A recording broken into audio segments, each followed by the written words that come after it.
بسم اللہ الرحمن الرحیم۔ السلام علیکم ناظرین، ابتدا کے ساتھ میں ہوں آپ کا میزبان صبوغ سید۔ صبح بخیر ناظرین، قرآن حکیم کی سورہ نصر، آج ہم اس کے بارے میں گفتگو کریں گے۔ اور آپ نے دیکھا کہ ہمارے پچھلے پروگراموں میں بہت سی صورتوں سے متعلق ہم نے گفتگو کی۔ علماء اکرام کے پینل یہاں پر موجود تھے ہمارے ساتھ ڈسکشن میں، انہوں نے ہماری رہنمائی کی۔ سورہ نصر کے بارے میں آج ہم گفتگو کریں گے، اور لکیلی ہمارے پاس علماء اکرام کے ایک بڑا زبردست پینل موجود ہے۔ علامہ مفتی سید ریاست حسین شاہ صاحب جامعہ سلفیہ اسلام آباد میں درس و تدریس کے شعبے سے منسلک ہیں، ہمارے کئی پروگراموں میں تشریف لائے اور ماشاءاللہ بڑی علمی اور تحقیقی گفتگو کرتے ہیں۔ بہت شکریہ علامہ صاحب، آپ یہاں تشریف لائے۔ ہمارے دوسرے انتہائی معزز مہمان ہیں جناب ڈاکٹر عبدالحمید مدنی صاحب، ریسرچ اسکالر ہیں national university for modern languages اسلام آباد میں۔ بہت شکریہ ڈاکٹر صاحب، آپ یہاں تشریف لائے اور بارگاہ سیدنا محمد رسول اللہ صلی اللہ علیہ وآلہ وسلم میں گلہائے عقیدت پیش کرنے کے لیے ہمارے ساتھ موجود ہیں جناب قاری محمد اشتیاق صدیقی صاحب، اور یہ نعت پیش کریں گے اور پھر اس کے بعد ہم گفتگو کا آغاز کریں گے۔ جی قاری صاحب، کون سی نعت سنائیں گے؟ ہم سنائیں گے پہلے؟ میں حمد باری تعالیٰ کے ہم سے آغاز کریں ماشاءاللہ جی۔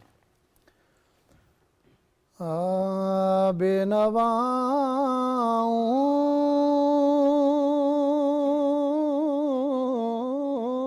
کی نوا سنتا ہے، التجا سب کی خدا سنتا ہے، التجا سب کی خدا سنتا ہے،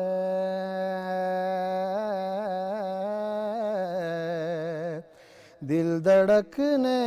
کی صدا کیا مانا، وہ تو پھول کھلنے کی صدا سنتا ہے، اور ہم کے بندے ہیں، ہم کے بندے ہیں، ثنا کرتے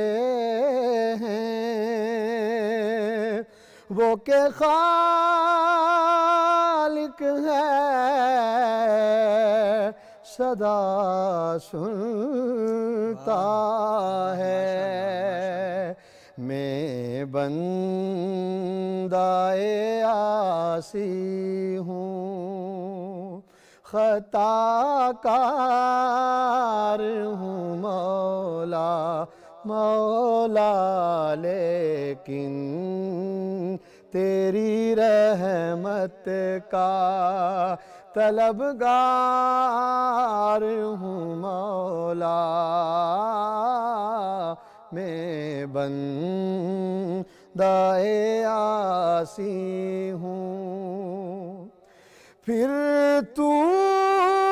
میرے ایمان کو توانائی عطا کر مولا، پھر تو میرے ایمان کو توانائی عطا کر، برسوں نہیں صدیوں سے میں بیمار ہوں مولا، لیکن تیری رحمت کا ایک تیرا اشارہ ہو اور آسان ہو مشکل مولا، ایک تیرا اشارہ ہو اور آسان ہو مشکل، ایک لہر اٹھے اور میں اس پار ہوں مولا مولا، لیکن تیری رحمت کا طلبگار ہوں مولا، میں بندہ عاصی ہوں۔ ماشاءاللہ ماشاءاللہ، جزاک اللہ، بہت خوب جناب قاری محمد اشتیاق صدیقی صاحب۔ ڈاکٹر عبدالحمید مدنی صاحب، گفتگو کا آغاز میں آپ سے کروں گا، بتائیے کہ سورہ نصر، ایک تو اس کا ترجمہ کیا ہے اور دوسرا اس کا شان نزول کیا ہے؟ اعوذ باللہ من الشیطان الرجیم، بسم اللہ الرحمن الرحیم۔ اذا جاء نصر اللہ والفتح ورأیت الناس يدخلون فی دین اللہ افواجا فسبح بحمد ربک واستغفر انہ کان توابا۔ اذا جاء نصر اللہ والفتح، جب آ جائے اللہ کی مدد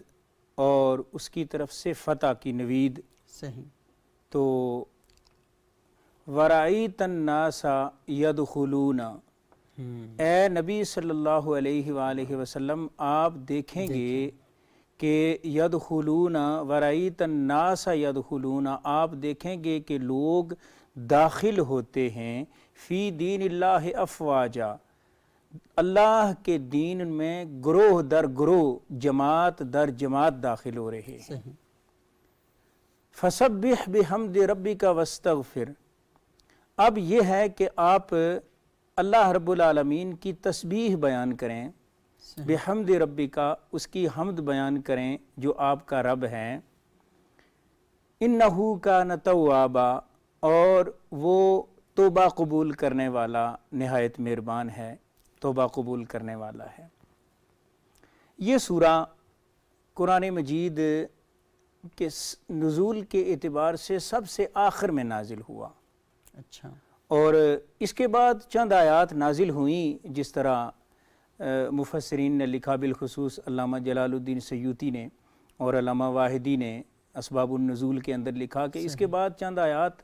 نازل ہوئی ہیں، لیکن مکمل جو آخری سورہ قرآن مجید کا نازل ہوا وہ سورۃ النصر ہے، یعنی اذا جاء نصر اللہ والفتح، یہ سورہ نازل ہوا۔ جہاں تک اس کے مضامین کا تعلق ہے، اس کے پیغام کا تعلق ہے، تو میں چاہوں گا کہ اس حوالے سے یہ نہایت اہم بات کہ رحمت عالم صلی اللہ علیہ وآلہ وسلم جس وقت آپ نے 23 سال کے عرصے میں ان لوگوں کی معاشرت تبدیل کر دی، ان لوگوں کے معاشرے میں انقلاب لایا، آپ کی جو دعوت تھی توحید کی، رسالت کی، آخرت کی، وہ آپ نے پایہ تکمیل تک کامیابی کے ساتھ پہنچائی، تو اس وقت اللہ رب العالمین نے آپ کی اس دعوت کی تکمیل کا اعلان فرمایا، اور اس تکمیل کے اعلان کے ساتھ ہی آپ صلی اللہ علیہ وآلہ وسلم نے لوگوں کو پھر آخری جو خطبہ حجۃ الوداع جو ہے وہ آپ نے عنایت فرمایا، اور اس میں لوگوں کو دین کی تکمیل کا بھی آپ صلی اللہ علیہ وآلہ وسلم نے پیغام دیا، اور اس میں جو احکامات تھے وہ بھی آپ صلی اللہ علیہ وآلہ وسلم نے حتمی صورت میں لوگوں کو سکھائے، اور پھر اس طرح ایک دین کی تکمیل کا اعلان ہوا۔ لیکن آپ اس کو بعد النظر میں دیکھنا چاہیں، جو اس کی عمودی حیثیت ہے، سورہ کی عمودی مضامین کی حیثیت ہے، تو آپ دیکھیں گے کہ رحمت عالم صلی اللہ علیہ وآلہ وسلم کے جو بدری صحابہ کرام تھے، حضرت عبداللہ ابن عباس اس حدیث کے راوی ہیں، بدری صحابہ کرام تھے، ان میں جا کر کے یہ اس وقت بچپن کی عمر میں تھے، یہ جا کر کے ان میں حضرت عمر فاروق کے کہنے پر بیٹھتے تھے، تو ان صحابہ نے اعتراض کیا کہ آپ آ کر کے تو ہمارے اندر بیٹھتے ہیں، آپ بچے ہیں تو آپ کس طرح آ کر کے ہمارے اندر بیٹھتے ہیں، اور انہوں نے حضرت عمر فاروق رضی اللہ تعالیٰ عنہ سے بھی اس بات کا اظہار کیا، تو سیدنا عمر فاروق رضی اللہ تعالیٰ عنہ نے فرمایا کہ یہ جتنا علم رکھتے ہیں، جتنا یہ قرآن کو سمجھتے ہیں، یہ ہمارے ساتھ بیٹھنے کے اہل ہیں۔ تو بہر طور بعد میں پھر ایک دفعہ مجلس بپا ہوئی، وہی صحابہ اکرام بیٹھے، یہ بھی بیٹھے، تو پھر سوال ہوا، تو انہوں نے کہا جی کہ سورہ نصر جو ہے اس کے نزول کا مقصد، میں نے یہ روایت اس لیے سنائی ہے، اس کے نزول کا مقصد یہ ہے کہ رحمت عالم صلی اللہ علیہ وآلہ وسلم نے توحید و رسالت اور آخرت کا پیغام مکمل کر لیا۔ اللہ رب العالمین نے جس مقصد کے لیے آپ کو تخلیق فرمایا تھا وہ مقصد مکمل ہو گیا، دین مکمل ہو گیا، لہٰذا یہ سورہ نازل ہوا۔ لیکن حضرت سیدنا عبداللہ ابن عباس رضی اللہ تعالیٰ عنہ آپ فرمانے لگے کہ یہ ثانوی مقصد ہے، اس کا اصل مقصد یہ ہے کہ رحمت عالم صلی اللہ علیہ وآلہ وسلم اب دنیا سے پردہ فرما جائیں گے۔ یہ انہوں نے پھر جب یہ بات بیان فرمائی تو حضرت عمر فاروق رضی اللہ تعالیٰ عنہ نے بھی اس کی تصدیق کی، اور وہ بدری صحابہ اکرام تھے، ان سے فرمایا کہ دیکھیں یہ اس لیے ہمارے ساتھ بیٹھا کرتے تھے، آپ مجھے ملامت کیا کرتے تھے۔ تو آپ نے اس کا اصل مقصد بیان کیا کہ رحمت عالم صلی اللہ علیہ وآلہ وسلم کا دنیا میں آمد کا جو مقصد تھا وہ اس سورت کے نزول کے ساتھ پورا ہو گیا، اور پھر اس کے بعد آپ کو اللہ رب العالمین نے اپنی ملاقات کے لیے اپنے پاس بلا لیا۔ تو یہ اصل پیغام تھا کہ اللہ رب العالمین نے آپ کے اس مقصد کو پایہ تکمیل تک پہنچایا اور اس کا اعلان کیا۔ صحیح، بہت شکریہ، بہت تفصیلی انداز میں اور بڑی اچھی گفتگو کی۔ مفتی ریاست حسین شاہ صاحب، آپ تھوڑا سا بتائیے گا کہ اس سورہ کے جو مضامین ہیں وہ کیا ہیں؟ الحمدللہ والصلاۃ والسلام علی رسول اللہ، اما بعد۔ بنیادی طور پر جیسے ڈاکٹر صاحب نے ذکر کیا ہے کہ ایک طرف بشارتیں اور خوشخبریاں ہیں کہ لوگ دین میں داخل ہوں گے اور جماعتوں کی جماعتیں دین میں داخل ہوں گی، اور بعض لوگ انتظار میں تھے کہ اگر مکہ فتح ہوتا ہے اور یہ دعویٰ کرنے والا شخص غالب آ جاتا ہے تو اس کا مطلب ہے کہ یہ اللہ کا رسول ہے، آپ سچے ہیں، تو ہم پھر تو مان لیں گے۔ لیکن جب تک مکہ فتح نہیں ہوا تھا تو وہ لوگ اس انتظار میں بیٹھے ہوئے تھے، اور جب مکہ فتح ہو گیا تو اللہ تعالیٰ نے پھر یہ سلسلہ جاری کیا کہ بہت سارے قبیلے، بہت سارے لوگ، جماعتیں آئی اور اسلام انہوں نے قبول کیا، اور اس سے پہلے فتح مکہ کی یہاں نوید بھی سنائی گئی۔ اور جہاں یہ اتنی بڑی بڑی بشارتیں ہیں وہاں ایک بہت بڑی بات اللہ کے رسول صلی اللہ علیہ وسلم کے اس دنیا سے جانے کا اشارہ بھی تھا، جیسے ڈاکٹر صاحب نے بھی ذکر کیا۔ صحابہ کرام تشریف فرما تھے، جب یہ نازل ہوئی تو خوش ہو رہے تھے کہ دین مکمل ہو گیا، دین غالب آ رہا ہے اور فتح کی نوید سنائی گئی ہے۔ لیکن حضرت ابو بکر صدیق رضی اللہ تعالیٰ عنہ پریشان تھے، تو لوگوں نے دیکھ کر کہا کہ یہ بوڑھا آدمی، یعنی لوگ خوش ہو رہے ہیں اور یہ رو رہا ہے۔ تو حضرت ابو بکر کہنے لگے کہ اصل میں اس میں اللہ کے رسول صلی اللہ علیہ وسلم کے دنیا سے جانے کی خبر ہے، کیونکہ وَلَلْآخِرَةُ خَيْرٌ لَكَ مِنَ الدُّنْيَا، تو خیر لک من الاولیٰ، کہ آخرت جو ہے، بعد والی زندگی جو آپ کی آ رہی ہے وہ اس پہلی زندگی سے کہیں زیادہ بہتر ہے۔ تو اللہ کے رسول کے جانے کا اشارہ بھی اس کے اندر موجود ہے، اور یہ وہ اشارہ ہے کہ جو ایک مسلمان کے دل کو نہ سمجھیں کہ چھلنی بھی کرتا ہے اس حوالے سے کہ اللہ کے رسول کا دنیا سے چلے جانا۔ کسی کہنے والے نے اپنی محبت کا اظہار ان الفاظ میں بھی کیا ہے کہ قیامت ہم نے دیکھی ہے، قیامت سے بہت پہلے تیرا مل کے بچھڑ جانا، قیامت اور کیا ہوگی۔ تو اللہ کے رسول کے جانے کا اشارہ، اور پھر فتح مکہ کی نوید، اور اس کے بعد سب سے بڑی چیز جو سکھائی گئی ہے میرے اور آپ کے لیے ہے کہ جب ہمیں خوشی ملے تو ہمیں کیا کرنا چاہیے، ہمیں غلبہ ملے تو ہمیں کیا کرنا چاہیے، اور ہم کیا کرتے ہیں۔ جب ہمارے ملک کی آزادی کا وقت آتا ہے پھر کیا کرتے ہیں، اور کئی ایسے مواقع آتے ہیں تو ہم خوشی کا اظہار کیسے کرتے ہیں، ہمیں جب خوشی پہنچتی ہے تو ہم کیا کرتے ہیں۔ اور اللہ تعالیٰ یہاں اپنے پیغمبر کو کیا سکھا رہے ہیں کہ جب آپ دیکھیں کہ لوگ دین میں داخل ہو رہے ہیں تو آپ کیا کریں، فَسَبِّحْ بِحَمْدِ رَبِّكَ وَاسْتَغْفِرْ، آپ اپنے رب کی حمد کے ساتھ اس کی تسبیح بیان کریں۔ نمبر 2، آپ استغفار کریں۔ تو اس پر نعمت کے ملنے پر اللہ کا شکر ادا ہونا چاہیے، چاہے وہ کوئی بھی نعمت ہو، اور یہ بہت بڑی نعمت تھی۔ اس کے علاوہ ہماری زندگی میں بہت ساری نعمتیں ہمیں ملتی ہیں، تو کیا ان نعمتوں کے ملنے پر ہم اللہ کی تعریف کرتے ہیں یا اپنے اوپر فخر کرتے ہیں؟ صحیح، میری پوزیشن آ جائے تو کیا میں اللہ کا شکر کرتا ہوں یا میں اس پہ ناز کرتا ہوں کہ میں ذہین تھا تو اس وجہ سے ہوا۔ مجھے اگر کوئی کاروبار میں فائدہ ملے تو کیا میں اللہ کا شکر کرتا ہوں کہ اللہ نے مجھے دیا ہے، یا میں یہ سمجھتا ہوں کہ یہ میری ذہانت، میری فطانت اور میری محنت اور میرے تجربے کی وجہ سے ملا ہے؟ اگر مجھے کوئی عہدہ اور منصب مل جائے تو کیا میں اس کو ذمہ داری سمجھتا ہوں، یا میں یہ سمجھتا ہوں کہ میں اس قابل تھا تو مجھے ملا ہے؟ تو فسبح بحمد، ہر حال میں انسان کو کوئی بھی خوشی پہنچے تو اسے اپنے رب کی بڑائی اور رب کی تعریف بیان کرنی چاہیے۔ اور دوسری چیز واستغفر، استغفار کرنا۔ اللہ کے رسول کے تو گناہ نہیں ہیں، آپ تو معصوم ہیں، آپ اس سے پہلے بھی اتنا استغفار کر رہے تھے۔ آپ فرماتے ہیں میں ایک دن میں 100 مرتبہ استغفار کرتا ہوں، اللہ سے معافی مانگتا ہوں، آپ کے گناہ نہیں ہیں۔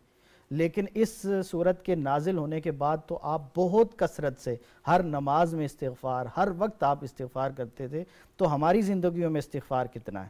اور پھر جب ہماری زندگیوں میں استغفار ہوگا نا، تو یہ جو ہم معاشی مسائل، بدامنی کے مسائل اور اولاد کی تربیت نہیں ہو رہی اور فلان ضرورتیں پوری نہیں ہو رہی، یہ ساری چیزیں پوری ہو جائیں۔ اللہ تعالیٰ سورہ نوح میں نوح علیہ السلام کا تذکرہ کرتے ہوئے فرماتے ہیں فَقُلْتُ اسْتَغْفِرُوا رَبَّكُمْ إِنَّهُ كَانَ غَفَّارًا يُرْسِلِ السَّمَاءَ عَلَيْكُمْ مِدْرَارًا وَيُمْدِدْكُمْ بِأَمْوَالٍ وَبَنِينَ وَيَجْعَلْ لَكُمْ جَنَّاتٍ وَيَجْعَلْ لَكُمْ أَنْهَارًا، کہ تم استغفار کرو، اللہ بارشیں بھی نازل کریں گے، زمین بھی اپنے خزانے نکالے گی، اولاد بھی ملے گی، ساری چیزیں۔ تو ہم کتنا استغفار کرتے، اللہ کے رسول تو اس صورت کے نازل ہونے کے بعد کثرت سے استغفار کیا کرتے تھے۔ اور آگے اللہ تعالیٰ نے اپنی صفت بھی بیان کی ہے انہو کان توابا، کہ اللہ تعالیٰ توبہ قبول کرنے والا، بہت زیادہ توبہ قبول۔ بندے میں کوتاہی ہوتی ہے، بندہ اللہ کی طرف رجوع نہیں کرتا، ورنہ جو بھی بندہ اخلاص سے اللہ سے معافی مانگتا ہے، اللہ تعالیٰ کا اعلان یہ ہے کہ میں اسے معاف کرتا ہوں۔ اور یہاں تک بھی فرما دیا قل یا عبادی الذین اسرفوا علی انفسہم لا تقنطوا من رحمت اللہ، کہ میرے ان بندوں سے کہہ دیجئے جنہوں نے اپنی جانوں پہ ظلم کر لیا، اور شرک سے بڑا ظلم کوئی نہیں ہے، شرک جیسا گناہ بھی کر لیا ہے اور اللہ سے معافی مانگ لی ہے تو اللہ تعالیٰ اس کو بھی معاف کرنے والے ہیں۔ تو جب ہمیں کوئی خوشی ملے، جب کہیں غلبہ حاصل ہو، کوئی عہدہ ملے، کوئی منصب ملے، کوئی بھی چیز ملے، تو اس کے بعد انسان کو اور زیادہ جھک جانا چاہیے، اللہ کی بڑائی بیان کرنی چاہیے، اپنی تعریفات نہیں جانی چاہیے۔ اگر کسی کو اللہ نے بولنے کی صلاحیت دی ہے تو یہ صلاحیت کس کی عطا کرتا ہے؟ اللہ کی عطا کرتا ہے۔ اگر کسی کو اچھا استاد بننے کی، اچھا والد بننے کی، کوئی بھی کسی میدان میں بھی اعلیٰ درجے تک پہنچنے کی اگر توفیق ملی ہے تو وہ اللہ کی طرف سے ملی ہے، لہٰذا تعریفیں اس اللہ کے لیے ہیں اور ثنائے حمدیں اس رب کے لیے ہیں جس نے انسان کے اندر یہ خوبی رکھی ہے، ورنہ انسان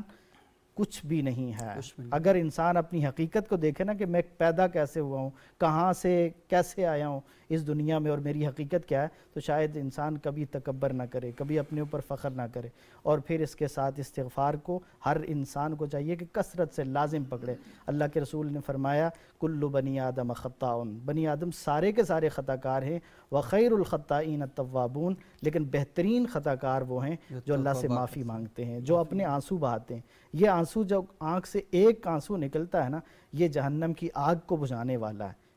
کبھی منفعل ہو کے اپنے گناہوں پہ رو تو صحیح، نار دوزخ کو بجھا دے گا یہ قطرہ تیرا۔ ایک آنسو انسان کا جب آنکھ سے نکلتا ہے، خون کے قطرے کی بات نہیں کر رہے، اس کی اپنی فضیلت ہے، یہاں تو ایک آنسو کا قطرہ اگر نکل جائے تو یہ جہنم کی آگ کو ٹھنڈا کرنے والا ہے۔ اللہ ہمیں اس کی توفیق عطا فرمائے۔ بہت ہی خوبصورت گفتگو ماشاءاللہ آپ نے کی، اور دیکھیں اس کے اندر کتنی بڑی بات ہے کہ فسبح بحمد ربک واستغفر انہ کان توابا۔ اور عملی زندگی میں ہمیں یہاں سے یہ معرفت حاصل ہوتی ہے کہ انسان سے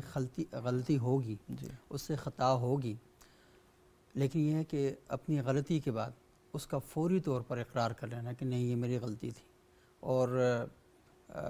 اللہ سے معافی مانگنا، اور جس کے ساتھ غلطی کی ہے اور جس کے ساتھ کوئی دھوکہ دیا ہے، جس کا کوئی نقصان کیا ہے، اس سے فوری طور پر معافی مانگ لینا۔ تو اللہ تعالیٰ ہمیں اس بات کی توفیق عطا فرمائے کہ ہم اپنی انا کے بت کو اتنا بڑا نہ کر دیں کہ ہمیں جب جھکنا کہیں آئے تو ہم وہ بت اس کو جھکا ہی نہ سکیں۔ تو ہر وقت اس حالت میں رہنا چاہیے کہ عاجزی اور انکساری۔ وہ کہتے ہیں، وہ کیا بڑا مشہور ایک شعر تھا کہ تکبر و غرور تیری چیز ہے، رہی عاجزی وہ میری چیز ہے۔ تو انسان کو ہر وقت عاجزی کے فارم میں اپنے آپ کو رکھنا چاہیے۔ اور آپ نے بڑی اچھی بات کی کہ ہم پیدا کیسے ہوئے۔ آج میں کھڑا ہوں تو مجھے یاد رکھنا چاہیے، شاید مجھے بھول گیا ہے کہ ایک وقت ایسا تھا کہ میں تو کھڑا نہیں ہو سکتا تھا، میں کوئی چیز ہاتھ میں پکڑ نہیں سکتا تھا، میں پیاس لگتی تھی یہ کہنے سے قاصر تھا کہ کیسے بتاؤں کہ مجھے پیاس لگی ہے۔ تو میری ماں کو خدا نے یہ ملکہ عطا کیا کہ وہ میرے رونے سے پہچان جاتی تھی کہ اسے بھوک لگی ہے، اس کے سر میں درد ہے، اس کو پانی کی تلاش ہے، یہ کس نے عطا کیا؟ تو ڈیمانڈ میری ہوتی تھی، پوری میری ماں کرتی تھی، لیکن میری ڈیمانڈ جو لفظوں کے قالب میں ڈھل نہیں سکتی تھی اور میری ماں میرے رونے سے پہچان جاتی تھی، تو یہ۔ اور پھر وقت ایسا بھی آتا ہے، ابھی میں پشاور گیا ہوا تھا، وہاں پر میں نے ایک پاکستان کے بہت ہی اہم عہدے پہ ایک بزرگ رہے، اور میں نے ان کو ان کے جلال اور اس میں دیکھا ہوا ہے۔ آپ یقین مانیں کہ جب ان کی میں عیادت کے لیے گیا تو میری آنکھوں میں آنسو آ گئے۔ یعنی وہ یہ بہت نیک آدمی، انہوں نے بہت خدمت کی لوگوں کی، لیکن وہ اس حالت میں تھے کہ وہ بڑی مشکل سے ان کو اٹھا کے لائے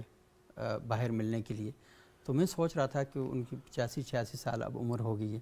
تو انسان وہ بچوں کی طرح بن جاتا ہے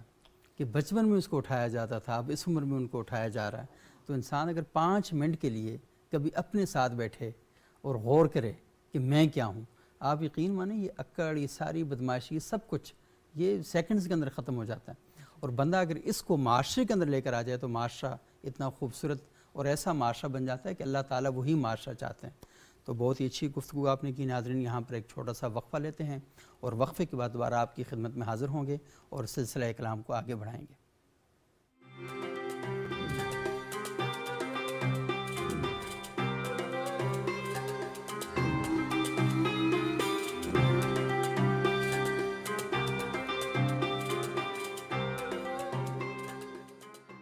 ناظرین، وقفے کے بعد ایک بار پھر پروگرام ابتدا میں خوش آمدید۔ آج ہم گفتگو کر رہے ہیں علماء کرام کے ساتھ، اور بڑی زبردست گفتگو ہماری جاری ہے سورہ نصر، قرآن حکیم کی آخری مکمل سورہ، جس میں اللہ تعالیٰ نے اپنے حبیب کو خوشخبری سنائی کہ اب وہ دین جس کے لیے آپ صبح و شام محنت کرتے تھے، صبح و شام مشقت کرتے تھے، اس میں لوگ 1 اور 2 کر کے داخل نہیں ہو رہے، اس میں یدخلون فی دین اللہ افواجا، وہ گروہ در گروہ، جماعت در جماعت، فوج کی صورت میں داخل ہو رہے ہیں۔ اور اللہ کے رسول صلی اللہ علیہ وسلم جیسے سورہ فتح کی آخری آیات میں وہ فرماتے ہیں نا کہ جب سجدے سے اٹھایا تراہم رکعن سجدا، کہ دیکھا کہ یہ جو فصل بوئی تھی، جس کا بیج لگایا تھا، اب وہ اتنی سرسبز و شاداب ہو چکی ہے، پکا ہوا پھل اللہ کے رسول اپنی آنکھوں کے سامنے مسجد نبوی میں صحابہ کی صورت میں سجدوں میں، رکوع میں کھڑا ہوا دیکھ رہے تھے، اور اللہ کے رسول خوش ہو رہے تھے اپنے صحابہ کو دیکھ کر۔ اور اللہ کے رسول کے صحابہ نے اس دنیا میں جو کچھ کیا، آپ ہی دیکھ لیں کہ اپنا تن من دھن قربان کر دیا، اور اس طریقے سے قربان کر دیا کہ اپنے گھر بار چھوڑ دیے، اپنے دوست احباب چھوڑ دیے، اپنے اہل و عیال کو چھوڑ دیا، اپنا مال و متاع چھوڑ دیا، اپنا علاقہ چھوڑ دیا، اور اپنے قریبی رشتہ دار چھوڑ دیے۔ کس لیے؟ کہ للہ رب العالمین،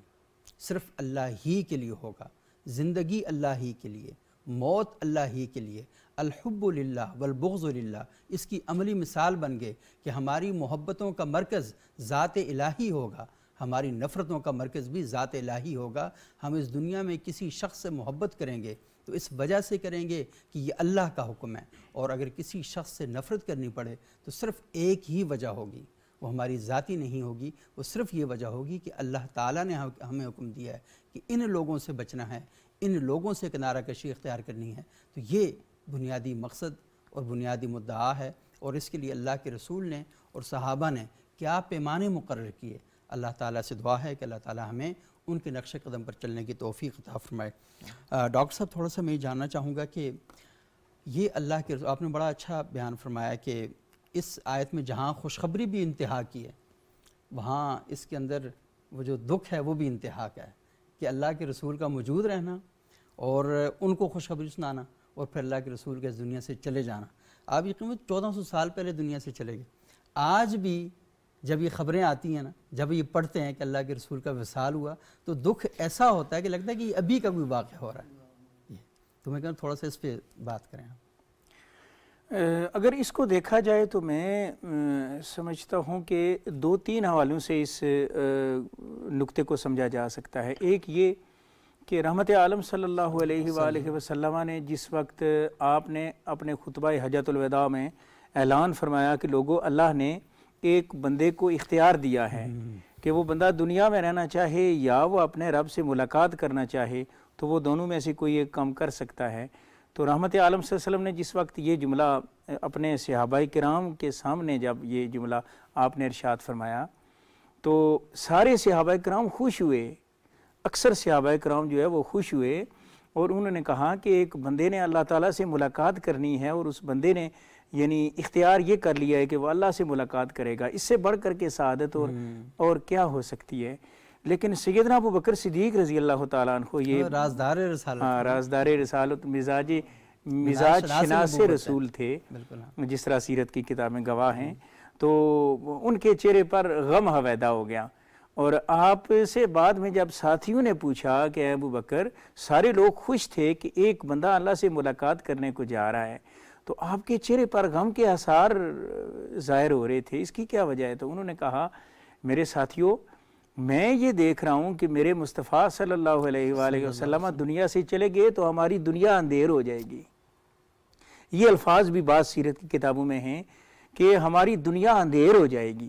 تو آپ اندازہ لگا لیں کہ یعنی کس قدر صحابہ کرام کی ایفیلیشن ہے رسول اللہ صلی اللہ علیہ وآلہ وسلم کے ساتھ۔ اور پھر اس کے ساتھ ساتھ آپ اس سورہ کے الفاظ پر غور کریں نا تو وَرَأَيْتَ النَّاسَ يَدْخُلُونَ فِي دِينِ اللَّهِ أَفْوَاجًا، یہ افواجا کا لفظ بتا رہا ہے کہ صحابہ کرام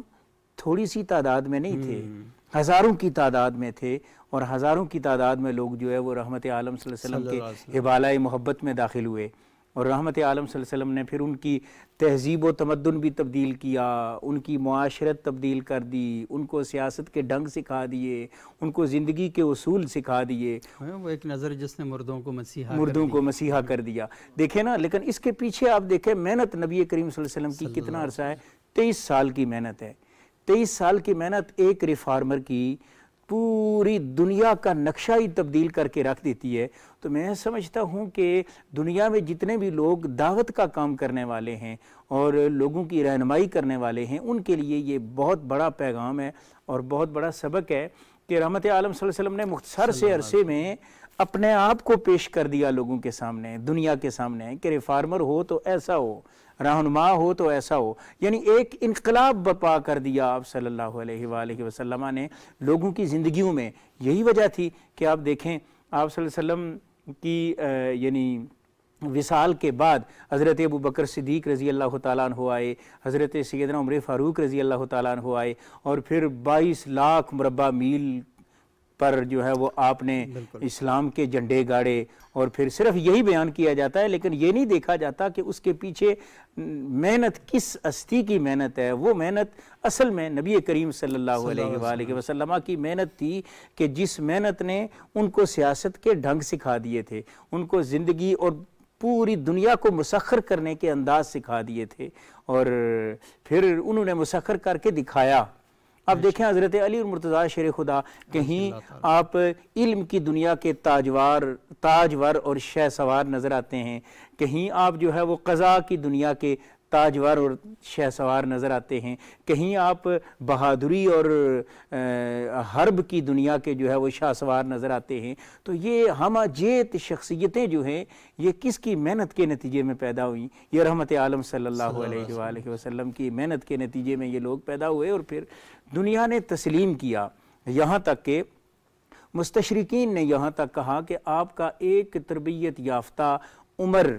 اگر مزید کچھ عرصہ اس دنیا میں ایک اور عمر ہوتا، بعض روایات میں یہ بھی آتا ہے کہ اگر مزید کچھ عرصہ یہ دنیا میں حکومت کر جاتا تو دنیا میں کوئی ایک بھی غیر مسلم نہ بچتا، یہ بھی کہا گیا ہے۔ اور پھر یہ بھی کہا گیا ہے کہ اگر ایک اور عمر دنیا کو مل جاتا تو دنیا ساری کی ساری اسلام کے نور سے منور ہو جاتی۔ آپ اندازہ لگا لیں کہ یہ نبی کریم صلی اللہ علیہ وسلم کی محنت کا کتنے واشگاف الفاظ میں اعتراف ہے۔ سہیل نے لکھا نا کہ تیرے غلاموں میں نمایاں جو تیرا عکس کرم نہ ہوتا تو بارگاہ ازل سے تیرا خطاب خیر الامم نہ ہوتا، نہ روئے حق سے نقاب اٹھتا، نہ ظلمتوں کا حجاب اٹھتا، فروغ بخشے نگاہ عرفاں اگر چراغ حرم نہ ہوتا۔ تو چراغ حرم کا کمال ہی یہی ہے۔ ابھی آپ سیدنا صدیق اکبر رضی اللہ عنہ کے حوالے سے بیان کر رہے تھے کہ جب سورہ نصر نازل ہوئی، اللہ کے رسول نے آخری خطبہ دیا تو سب خوش ہو رہے تھے، لیکن وہ رازدار رسالت جو تھا نا وہ دکھی تھا، اس وقت وہ غمگین تھے۔ اور جب اللہ کے رسول کا انتقال ہو گیا تو پھر ہم وہاں پر دیکھتے ہیں کہ جو سب سے زیادہ بہادر بن کے کھڑا ہوا نا وہ بھی سیدنا صدیق اکبر تھے.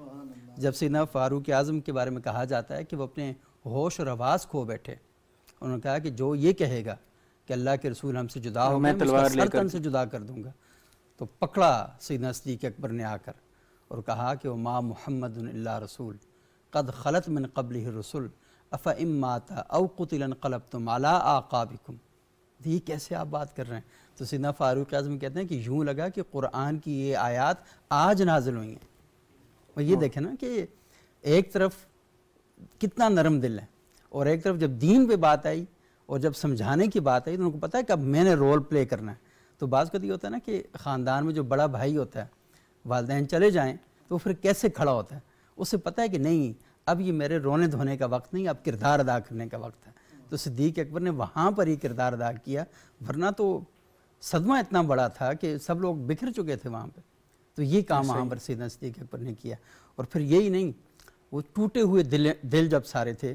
تو وہاں پر کسی نے کہا جی وہ لشکر نہیں بھیجنا, وہاں لشکر نہیں بھیجنا, حالات اتنے خراب ہیں, ہم تو خود کیا کہتے ہیں اسٹیبلٹی نہیں ہے, استحکام نہیں یہاں پہ. تو سیدنا صدیق اکبر پھر کھڑے ہوئے, اینقص الدین وانا حی, دین میں کوئی نقص پیدا کرے اور میں زندہ رہوں, ایسا نہیں ہو سکتا. ایسا نہیں, کیسے ہو سکتا ہے ایسا؟ تو سیدنا صدیق اکبر وہ بنیاد رسالت ہیں, وہ بنیاد اسلام ہیں. انہیں اگر اسلام سے نکال دیا جائے اور ان کے حوالے سے کوئی شکوک اور شبہات معاشرے کے اندر یا لوگوں کے ذہنوں میں پیدا کرے, اس کا مطلب ہے کہ اس کو دین اسلام کا ہی نہیں پتہ, اس کو طریق رسالت کا ہی نہیں پتہ, اس کو دین کی بنیاد کا ہی نہیں پتہ. جس پر اللہ کے رسول اعتماد کرے, کوئی بدبخت اس پہ شک اور شبے کا اظہار کرے, تو اس کا مطلب وہ نہیں جانتا, اس چیز کوئی آگاہی نہیں ہے اس بات سے, ساری بات سے. تو شاہ صاحب بہت مختصر سا وقت ہے, تھوڑا سا اس بارے میں ارشاد فرما دیجیے گا کہ یہ جو سورہ نصر ہے, آپ نے جو پہلے اس کے بڑے سورہ کافرون کے حوالے سے بتایا تھا, تو اس کے تھوڑے سے فضائل ہمیں بتائیں تاکہ کیسے ہم اس پر اسے پڑھیں یا کیا کرنا چاہیے اس کے بارے میں. تو پھر ہم آخر میں اشتیاق صاحب سے نعت سنیں گے اور پروگرام کا وقت ختم ہو جائے گا. جی, سورہ نصر کے حوالے سے باقاعدہ اس طرح تو نہیں ہے جیسے کافرون کے حوالے سے تھا کہ فلاں فلاں نمازوں میں پڑھا جائے, لیکن اس صورت کو انسان کو کثرت سے پڑھنا ضرور چاہیے. ہماری عادت یہ ہے کہ ہم نے نماز میں صرف سورہ اخلاص پڑھنی ہے. جی عام روٹین میں ایسے ہے کہ بہت سارے لوگ صرف سورہ اخلاص پڑھتے ہیں. انہیں کوشش کرنی چاہیے کہ آخری جتنی صورتیں انہیں یاد ہیں وہ بدل بدل کے پڑھتے رہیں, اور سورہ نصر کو بھی پڑھیں, کیونکہ اس میں جب یہ پڑھیں گے نا کہ اس دین میں اللہ تعالیٰ نے غلبہ اور فتح رکھی ہے, تو انہیں وہ بھی وقت یاد آئے گا کہ جب یہ اسلام غالب آیا تھا اور کس قدر امن پھیلا تھا.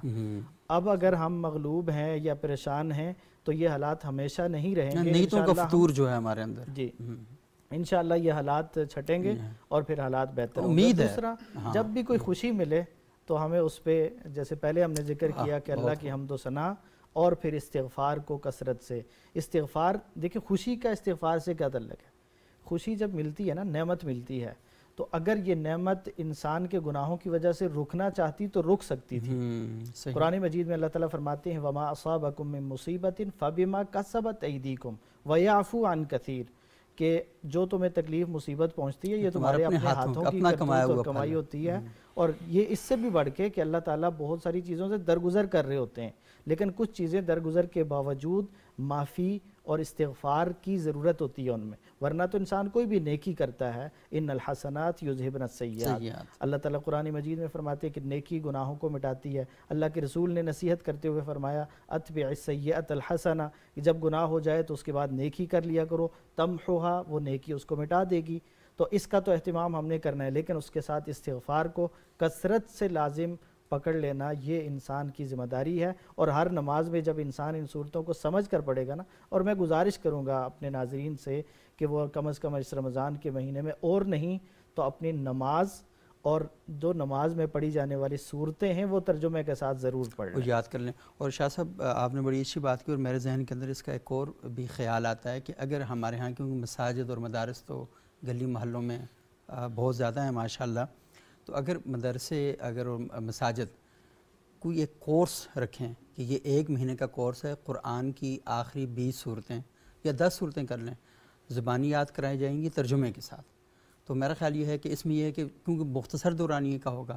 اور اس کو اگر عشاء کے بعد یا فجر کے بعد کر دیا جائے تو لوگوں کے پاس یہ ٹائم بھی ایسا ہوتا ہے کہ وہ نکال سکتے ہیں. تو میرا خیال یہ ہے کہ یہ ایک اچھا سلسلہ جو ہے شروع ہو جائے گا. اور یہ ہم ائمہ اور خطباء سے یہ گزارش کر سکتے ہیں جی بالکل ہاں کہ کہ وہ رمضان کے اناؤنسمنٹ مہینے کو کر غنیمت سمجھتے ہوئے نماز کے اسباق اور اسی طرح چھوٹی صورتیں یہ ضرور ہاں یہ ان کو زبانی یاد کرا دیں. تو بہت بہت شکریہ آپ کا جناب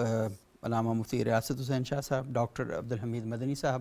میں گزارش کروں گا قاری اشتیاق صدیق صاحب سے کہ وہ نعت رسول میں سنائیں، پھر اس کے ساتھ ہمارے پروگرام کا وقت آج کا ختم ہو جاتا ہے.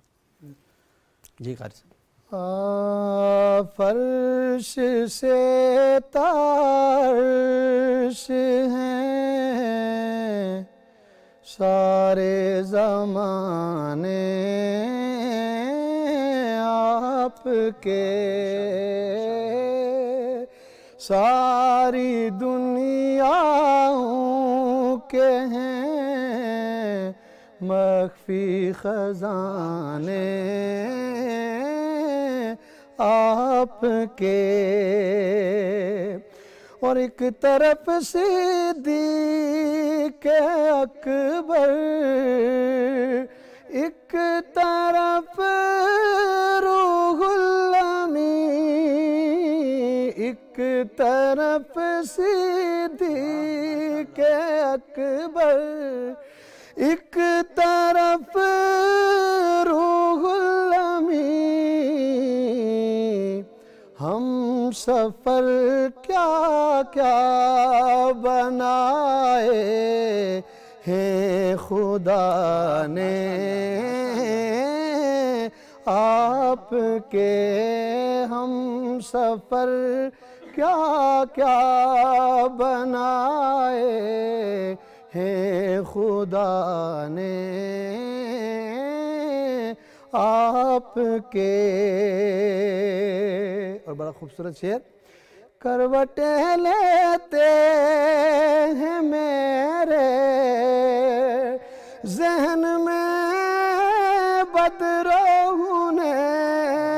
ذہن میں بدروہنین، یاد آتے ہیں بہت